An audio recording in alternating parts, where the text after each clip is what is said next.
Yeah, very, very good afternoon, everyone. And also, of course, morning or evening, depending where you are. It's my great honor to give a talk in International Conference on Intelligent Wearable Systems. And first of all, thanks for organizer to invite me and to share our work. And also thanks for Yanfen or Ziyong to chair these sections. Yeah, of course, really, although we can just go through Zoom, but after more than 2 years, I believe people are tired of this kind of Zoom meeting. I do hope, in a short time, I have a chance to visit Hong Kong and to give a talk in person talk. Yeah. Okay, so today I will share about artificial sense technology. And then first of all, I will share with the people what is the biological sense. It's a kind of a traditional 5 sense people will know already, include sight, sound, touch, taste, and smell. So all these sensors kind of include this kind of receptors. So this is something what we call photoreceptor, mechanoreceptor. Please close door, sorry. And chemical sensors and so on. So in typically people talk about this kind of 6th sense. So what it means 6th sense is refer the ability to perceive something that is not apparent. In fact, this is totally based on 5 sense. People do this kind of data source and the feedback. So this is, in fact, physically, we do have this kind of so-called 6th sense. So this is something that one biological sense happens. And in biological sense, in fact, a lot of development in the last 100 years.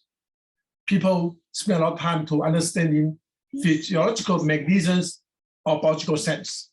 You can see there are more than 10 different awards from Nobel Prize, go to recognize people from the nerve systems, the receptors, include last year's was award in the temperature and touch receptors.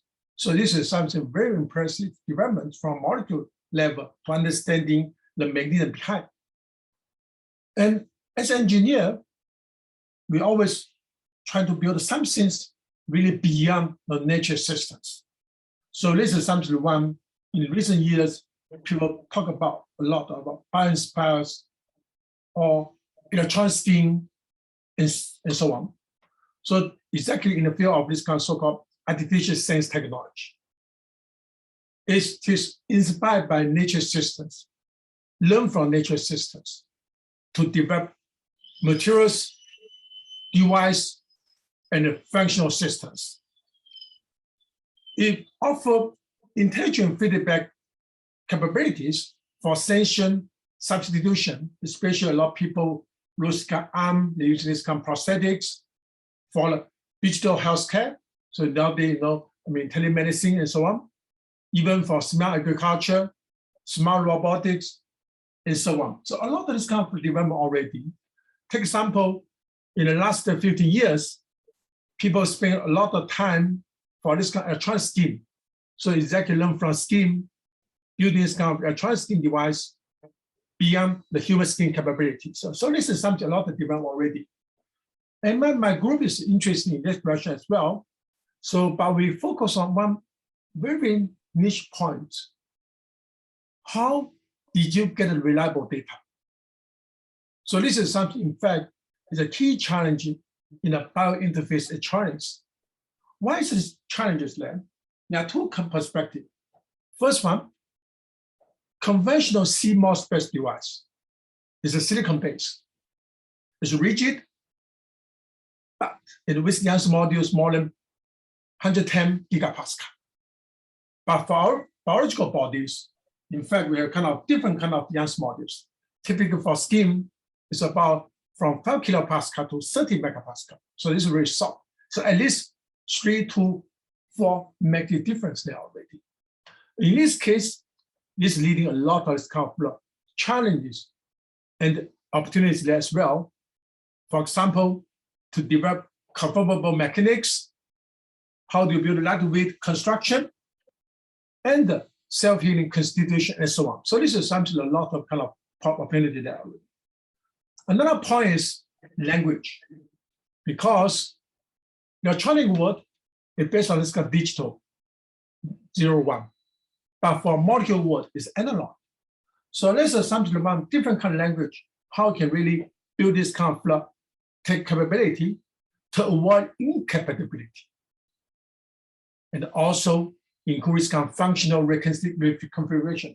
So let's assume about 2 kind of word to give us a lot of proportionality. So in the last few years, we spent a lot of time, a lot of effort to build mechano-materials for skin-like conformal bioelectronic interface. So what it means mechanical materials?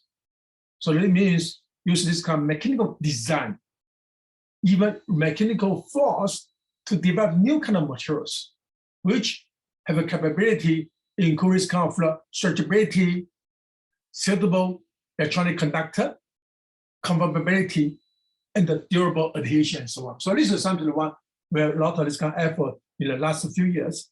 As a result, we develop different kind of device, which is really kind of conformable to human skin, also to a plant surface, even for the tissue surface.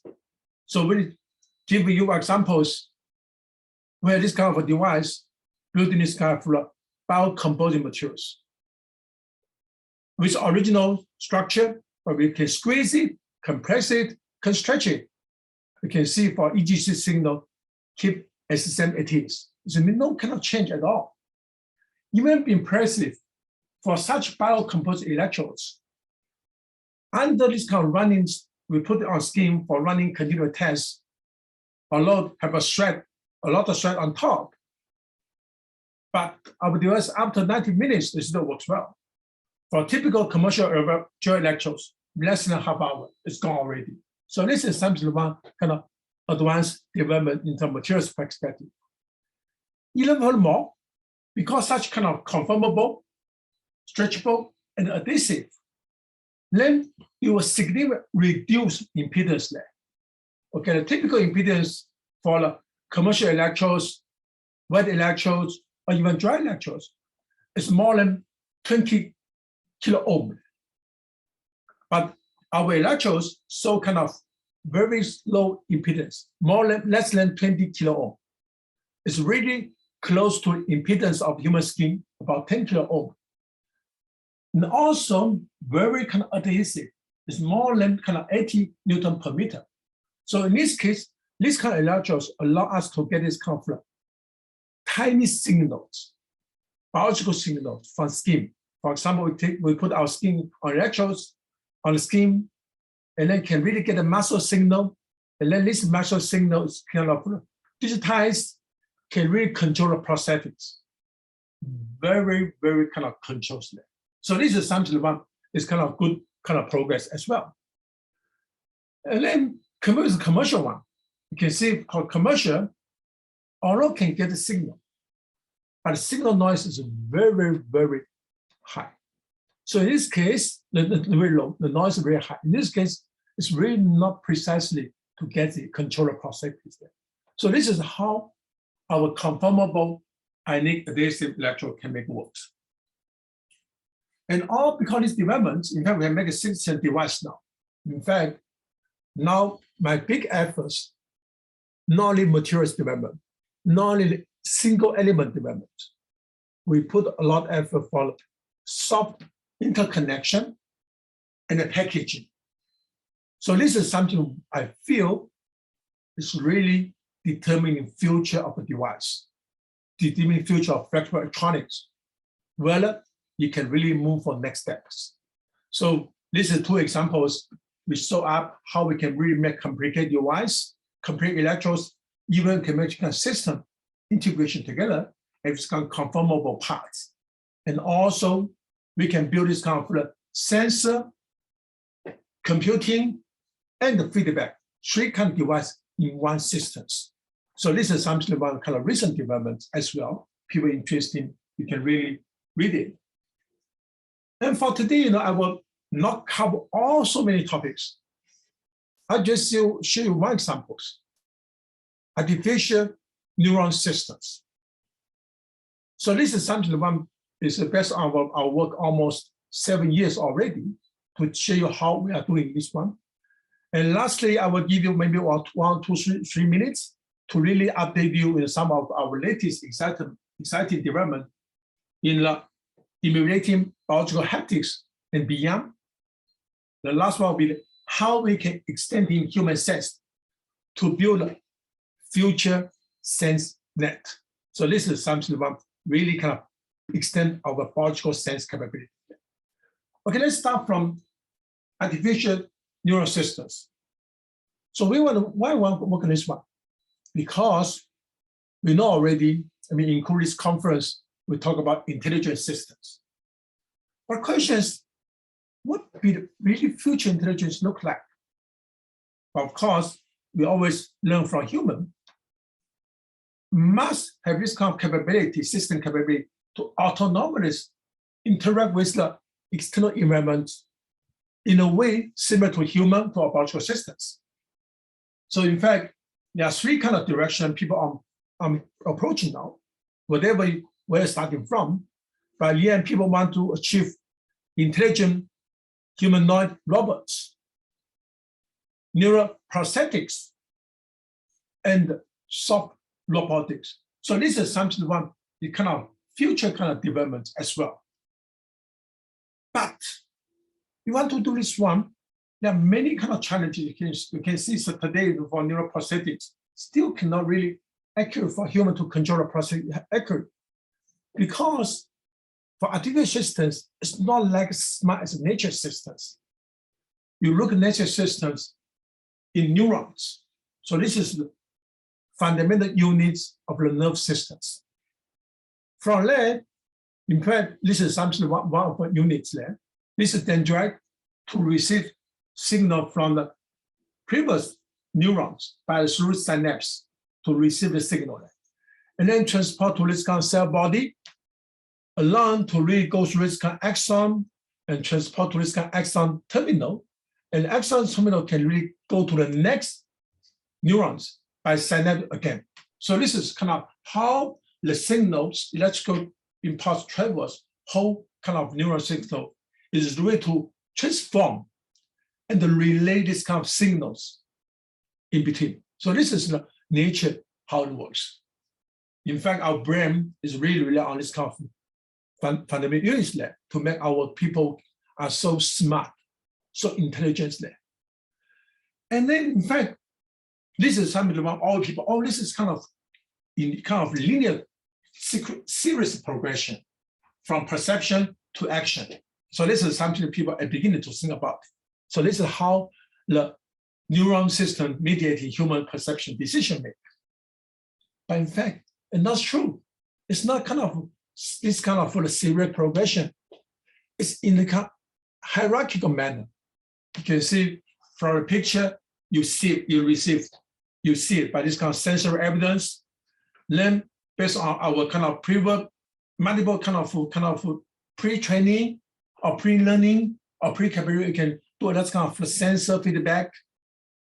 And then we'll decide whether to go, right? It's kind of, look, it's not kind of linear there. So in this case, this is really the nature system. So that's why it's also built out, make our whole hardware device very, very challenging to build this one. So that's why we are really interested whether one day we can review just simply by hardware. Okay, now of course people can use this kind of software control, but hardware can do this one. That's the something one I'm going to share today. So this is something we start from beginning. We start from beginning to build this kind of artificial somatic reflex arc. This is something kind of just none or all. So this is very simple kind of device. And then I'll show you another one to build this artificial optical neural pathway with learning capabilities, device with learning capability. And last one, I will show you how we really can build this kind of multimodal sensor fusion coupled with the artificial intelligence. So this is something one from pre-programmed monotonic feedback, self-optimizing feedback, and do this kind of multimode feedback fusion. So this is something that what we start from, and also today's topic. Let's start from reflex action. So this is a pre-programmed monotonic feedback. So this is, in fact, I believe see the movie. Many people have this kind of experience already. You will start from this kind of sensors for this kind of receiver, have this kind of hot, and then the signal will transport, go to this by this kind of blue curve, go to this kind of so-called efferent neuron axons. And this will be processed as kind of spinal cord. It will not go to brain, it will go to this kind of spinal cord, and this is more like kind of edge sensing, edge processing. And then immediately do this kind of inferent neuron axon. Okay, so this is the kind of red one. This is from inferent, this is inferent from here. Okay, and then for this kind of red color, it go to the effector. Here we muscle here. So this is again to really brings up your hand. And this will be kind of instantaneous response. And then it's really, in fact, it's really low decision kind of depth operations there. It's just on or off. Now the question is, from device level, whether you can really demonstrate such from device, not from program level. And then we give you one example. It's kind of somatic reflex arc. This is everyone have this kind of functions from biological systems. And this is something depend on stimuli, depend on pressure, how much force you apply on top. And then for muscle have this kind of actions there. For this here, then from system level, how we build the device. So this device includes 3 components here. First one is pressure sensor. It's really make this kind of mimic sensory receptors. Stretch hold control unit is controlled to mimic this integrated center. It's kind of on, yes or no. Okay, none or on or none, none or all. The last one, we use electrochemical actuator to mimic effectors. And then this control unit will stimulate or activate actuators. So this is how we start from there. Then how it works. First one, we use pressure sensors. We use the typical this kind of pyramid microstructures. It's well developed in the last 15 years. It's one of the very first work by Chian. They use this kind of PDMS pillar structure to really make this kind of tactile receptors in the skin. So a lot of this kind of advancements. And then why we want to use these well-known developed systems? Because they're pretty kind of broad sensing range. From there, we can really distinguish the gentle tapping and the firm tapping. In a way, the low force with high force, very easy to distinguish. And easily to really reach this kind of times in terms of the pressure difference there. So this is something why we choose these systems in terms of pressure sensor. And then for the action for stretch hold here. So this is something one in nature is well known already, have this kind of so-called excitatory post-static potential to control before and after, have this kind of actions there. And then for us, how we do this kind of on-off is a way, or you call this kind of all or none law. So for all or none law, have this kind of below stretch hold, there are some voltage, but it's very weak stimulus. So that's why the food not raised. And once you reach in certain potentials, then have a strong stimulus. In this case, this will be result. So this is how you can all and none law in the biological systems. And then for us, we use this kind of well developed also in my group in the last almost 7 years. We use called ZIV8 kind of control units. ZIV8 is kind of zero light imidazole framework. So this is something well developed in material chemistry as well. But what we do is we put a ZIV8 in between 2 electrodes. Okay, it's kind of it's kind of silver or gold. The silver with this kind of other kind of, for example, silicon substrates. Then we can reach this kind of resistance switching behaviors there. So this is how we can do it. The fundamental reason behind for this kind of phenomenon is because once they apply positive voltage on the silver electrodes, the silver is getting oxidized and then migrate to this kind of negative electrodes. During this state, have this kind of reduction happen, have formed this kind of nanoparticles there. In this case, they reach a certain voltage, then it becomes this kind of electron could be hopping through this kind of silver nanoparticles from silver electrode to the silicon electrodes. So in this case, make the kind of conductive stage. So that's why we call on stage. But once you apply reverse voltage, so in this case, they start this kind of another process, become more hopping. Okay, so this case, get hopping. In this case, you become a low resistance layer. So this is something one from high resistance, low resistance go to high resistance. So this kind of on-off status layer, how we can build up. So this is something one have kind of resistant behavior. And previously, we used such kind of materials device to build this kind of skin inspired haptic memory device. It's pretty successful demonstrated already. Now we release this one to integrate with the one pressure. Just now we do demonstration. In this case, for these two devices, they're going to share one common electrode, several electrodes. So under this kind of certain low pressure, in this case, will not trigger resistance. It means there will low kind of voltage flows between this kind of the ZIP-8 electrodes. So in this case, in this kind of high resistance status, once you reach a sun threshold more than 1,000 Pascal, and then immediately when this kind of voltage will be switched off, it becomes to really switch off on this kind of resistance switching device layer. So it means become low resistance device. So to be high resistance with a low resistance, immediately can build up. And then the interesting point here is one threshold, only one threshold. Before 10,000 or 1,000 Pascal, after 1,000 Pascal. So this is something about to sort out compatibility.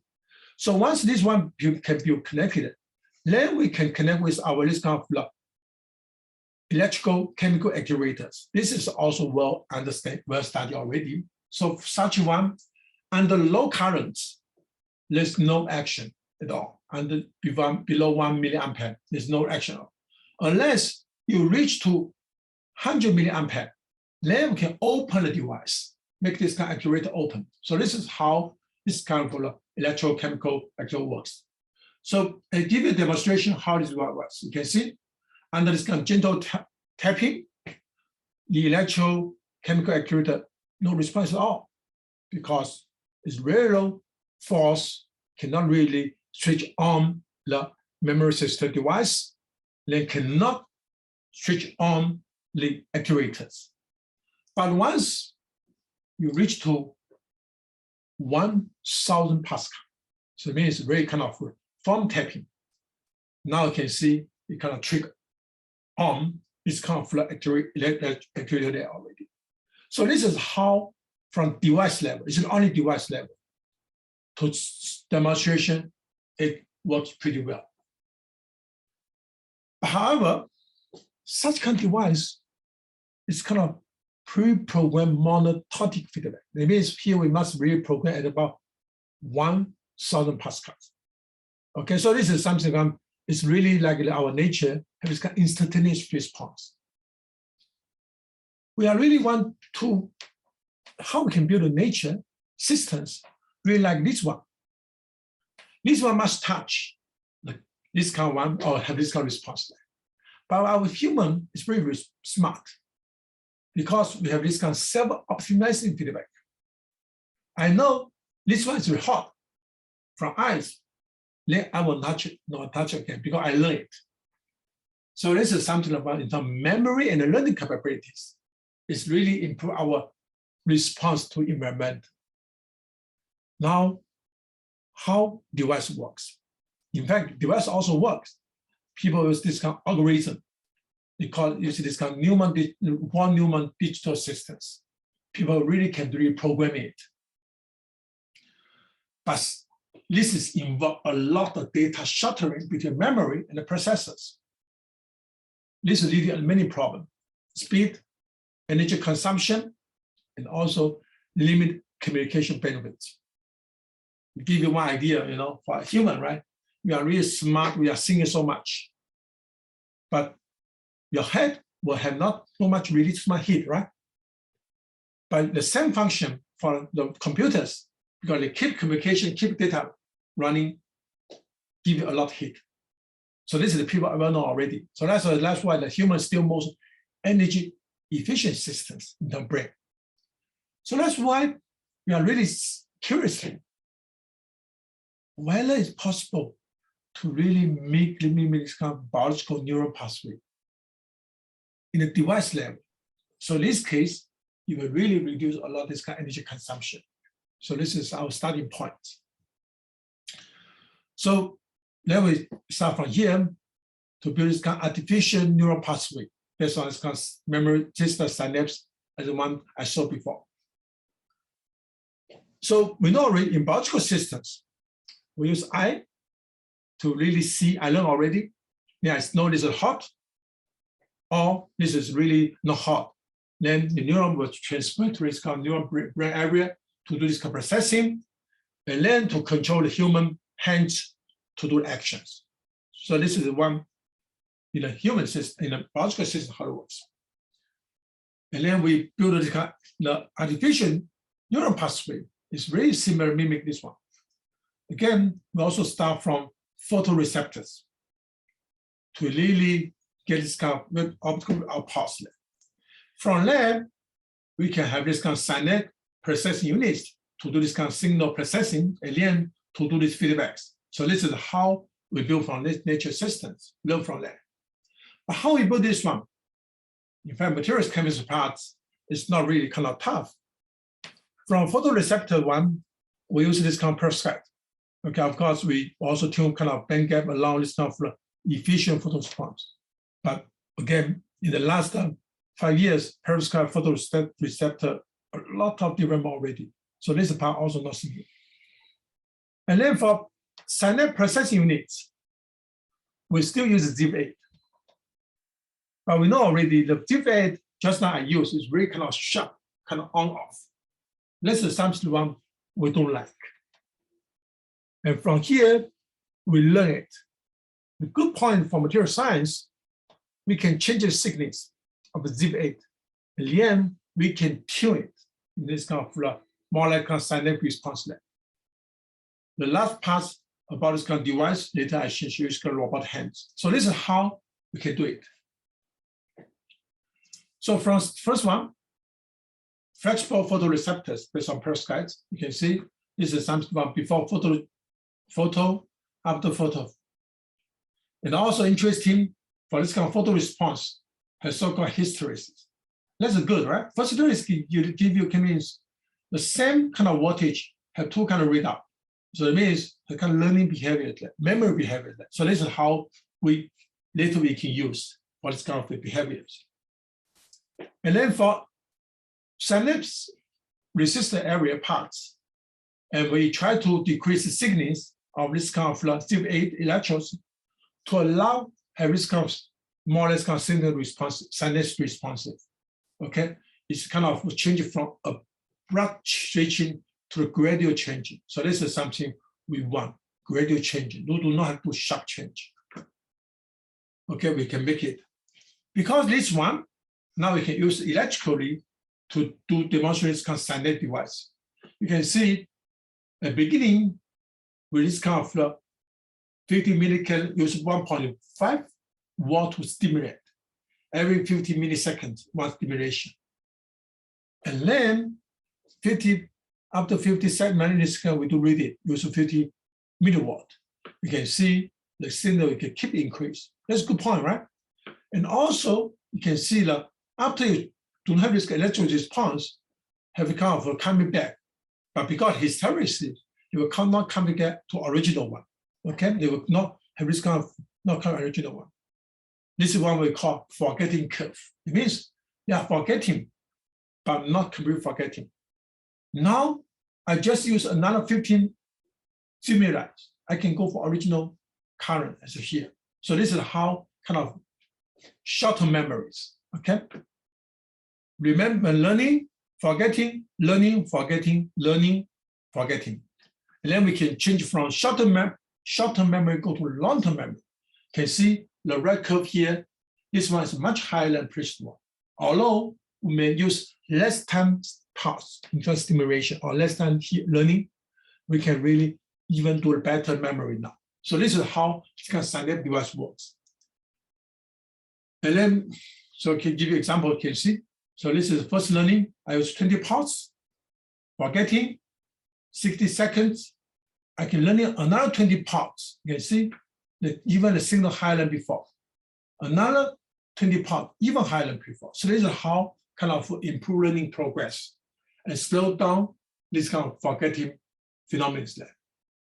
But of course, not electric stimulation. We also can use optical stimulation. You can see the optical stimulation also allows this kind of from before it's kind of linear, but because this kind of stimulus involvement can really greatly increase. Okay, so this is something that it means remembers that. And then for this kind of optical one, you can see beginning 90 parts. Now 30 parts can achieve. The third time 10 parts. The fourth time 5 parts. It means less time up to this kind of times to reach the electrical intensity level. So this is something one beyond this goal, this kind of long-term memory already. Now I give you a demonstration how we can do it. How we can use optical to control movement of arms. Optical more like mimic this kind of photoreceptors to really mimic arms and then to really show you capability here. Can you see? For first time, simulation, then I learn it, we reach some certain kind of currents. But here we pre-program the position, the movement distance depend on the current intensity have. The first time learning, and after 1 minute to stimulate again. Now the currents will be further improved. You see, now distance will be even higher for the second time, but still didn't reach the target yet for this kind of red box there. And then we start forgetting. And after 1 minute, the third time learning, the study is still using electrically stimulate. And then now will be even longer distance than to reach the target, and then we can capture the box and bring back to the original systems. So this is 3 times stimulation to bring back to initial position. But now I can show you, it can build this kind of long-term memory. Even after 50 minutes, they still remember it. You can see this after 50 minutes. And then you can see, still remember it, can capture it. Before it's 1 minute, can forget already, but now can after 50 minutes. So this means long-term memories. So this is something how we, from device level, we can do it. Okay. But of course, the question is here, here's just one sensor. In biological systems, in fact, kind of multi-sensor systems. It's multi-sensor fusions to really to see, to touch, to sense. And we learn from here, in fact, in the last few years, we also build this kind of sensor and it coupled with the synaptic translator to do this so-called called new TAP. It's kind of tactile perception learning recognitions there. For this kind of recognition, to allow us to do this kind of pattern recognition, like this 100111 can read this differentiation pattern already, clearly differentiation. But of course, it's just kind of tactile. Later, we also involve this kind of flow. So allow us have a multiple sensors together to allow you to really capture the ball more precisely. You can see the top one is without this kind of photoreceptors. The bottom one have a both. So the top one cannot precisely capture the ball, but the bottom one can do it. So this is something kind of bimodal artificial sensory neuron.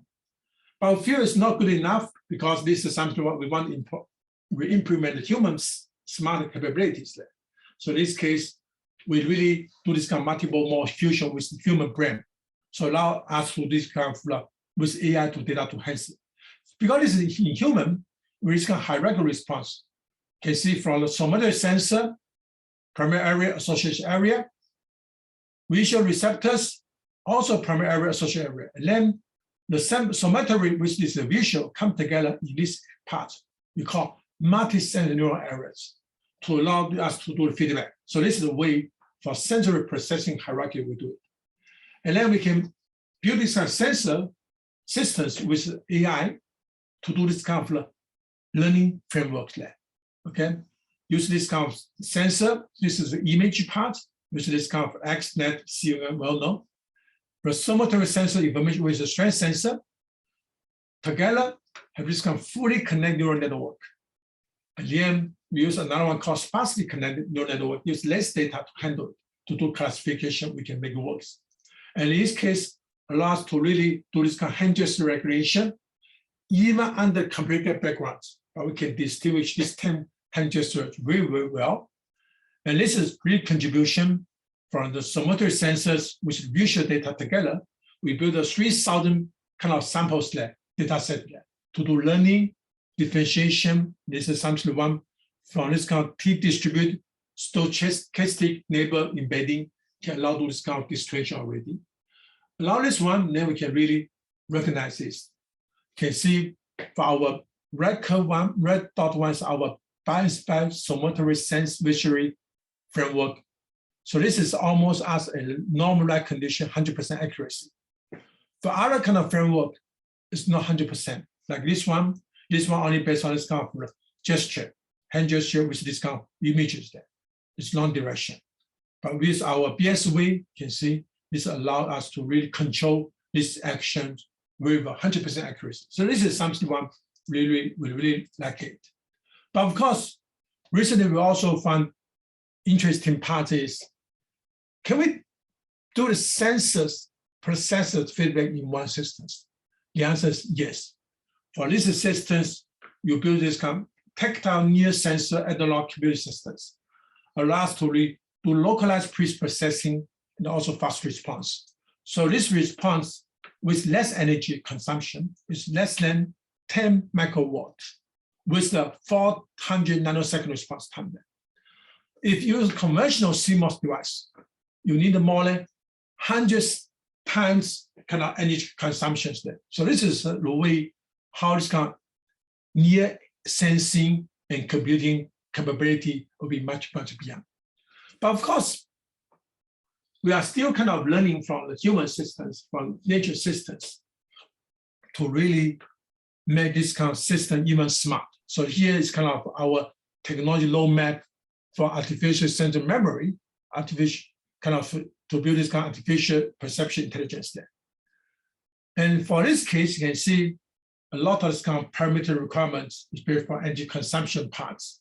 We hope will be less energy consumptions. Okay, of course, most of case, the neuron parts, I mean, device parts was that, but I think more we are in this stage now. Organ, and then computer control systems like a robotic, like cyborg, and then to reach this kind of intelligent systems. And this kind of emotional, and also social, psychological response. From there, have this kind of autonomous data accessing learning, cognition, and creation. But this is something that kind of need time as well. And of course, this is something the system, artificial sensory system or neurons, a lot of group is under development now. Like for Synapse, they also put a lot of effort, and Tai Wu from Seoul National also put a lot of efforts there. But this is something new, the whole areas, whole community really work together to really build this kind of intelligent systems there. And we hope, through this kind of connection, interaction, talk, we hope can really encourage more people join in this direction, because this is really kind of future of this kind of sense network. But of course, my group also put a lot of effort, not this kind of neural network system, just one system parts. We also do this kind of emulating biological haptics and beyond. For example, this one we learn from this kind of finger tip, just finger, one's kind of receptors there, kind of haptic receptor to build this kind of artificial system to really quantitatively to determine the Young's modules of the subject in situ in quantified way. So for this one, we do have this kind of the clinical trial as well to determine this kind of surrounding tissues in hospital. It's really doing pretty well. I mean, this one really can distinguish this kind of bone fractures And because bone fracture with young module increasement. And for this one, it's really control experiments, pretty kind of stable there. And also, we also put a lot of effort on this one, not only single one, we also could do this kind of arrays there, because this array could allows to really make a human skills there. And then you do a lot of this kind of efforts push on this kind of e-skin. And last part, we also put a lot of effort on this kind of plant electronics to be interface to really interface the plants to really control the kind of plant behaviors there. Maybe I'll just give you one quick examples how we work on that. Yeah, this one can see. This is something we can use this kind of device to control this kind of fracture on off. So this is all based on flexible device developments there. People, if you're interested, can read the papers there.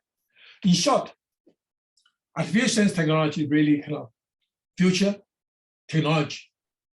Learn from science, biological science, build beyond biological science. Have this kind of object evaluation, quantitative detection, and intelligent feedback. In the long term, we hope to build SenseNet. Nowadays, we talk about internet. Internet just people together, but lacks sensing capability. So that's why we want to build this kind of SenseNet, of course, depend on our sense technology developments. So this is something really kind of huge kind of potential in the future. Finally, thanks for my students, collaborators, funding agencies, and a lot of give us a lot of support. And thanks for attention. Stay healthy, stay connected. I do hope that in short time we can really meet in person. Thank you very much. Happy to take any question you have. Okay, you present so many technology, and it will have okay. This may have a very broad potential applications. What is the major challenge for the practical application at this stage for this technology? Yeah, very good questions. In fact, this is also I want to highlight again, because nowadays you can see a lot of breakthroughs every day in terms of flexible electronics. Okay, you can see paper published in Science, Nature, even other kind of journals. But I feel paper is not really issue anymore. I feel more challenges is how really can convince the society our developments really benefit to the society, whatever in terms of innovation, commercialization, or application. The foundation or bottleneck problem I feel is fabrication. How we can fabricate a reliable device. In a lab, maybe 1 out of 10 device works, which can publish. But for commercial or physical application wise, even 90% of device works, still not good enough, because this is something how you can really make industry accepted. So that's why my feeling is how we can develop robust technology, like a CMOS technology, to build this kind of flexible electronics, flexible systems, then can be deployed. So this I feel is the most bottleneck of a problem, or most challenging. So that's why I want to encourage the whole community to think about it. Not only the concept, not only the one breakthrough is so-called price every day. We think about how we can really reliable build device can really be deployed. Okay, that's great.